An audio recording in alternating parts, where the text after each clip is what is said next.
બધું તમે પુરુષાર્થથી પામી શકશો, મહેનત કરશો તો પણ મળશે, પણ સત્સંગ એ પુરુષાર્થનું ફળ નથી.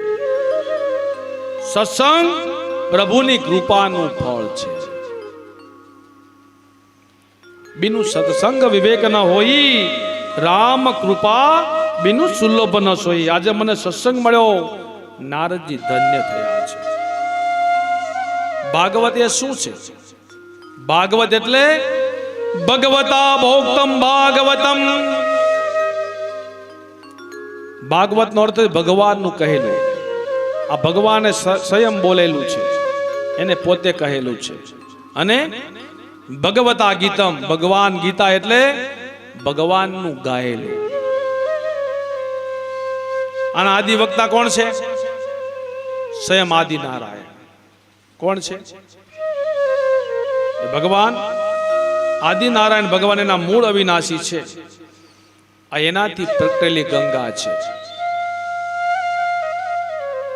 આ ગંગા જ્ઞાન ગંગા પ્રગટી છે.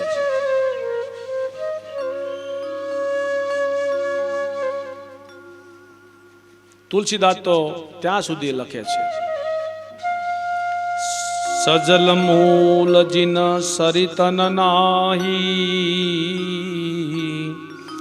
બરસી ગઈ પુની તબહી સુખાઈ.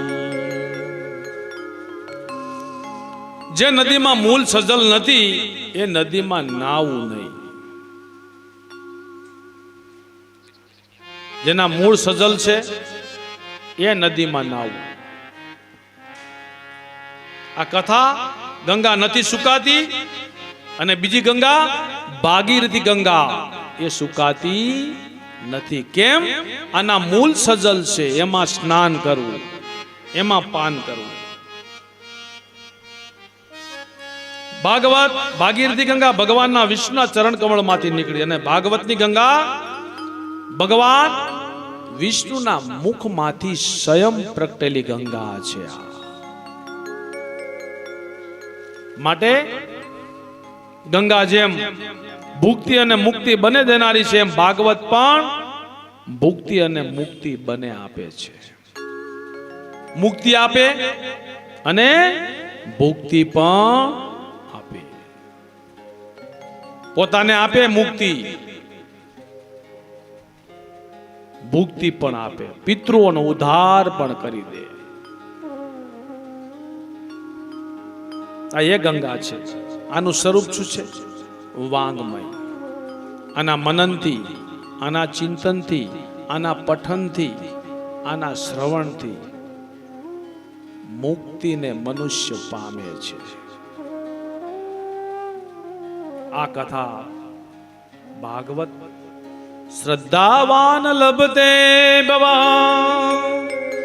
શ્રદ્ધાપૂર્વક કથાનું શ્રવણ કરવું.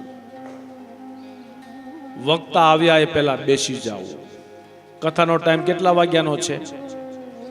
9 વાગ્યાનો. 8:45 તમારે આવી જાવ. કેટલા વાગે? આસન ઉપર બેસી જાવ. બેઠા પછી વક્તા આવે પછી એનો આદર સત્કાર કરવો. જગ્યા ઉપરથી ઊભું થઈ જાવ. ક્યાંય પણ જાઓ, કથા શ્રવણ કરવા. પછી વક્તા બેસી જાય, પછી વક્તા જાય પછી આસન છોડવું. ત્યાં સુધી આ કથાની અંદર આસન છોડવું નહીં.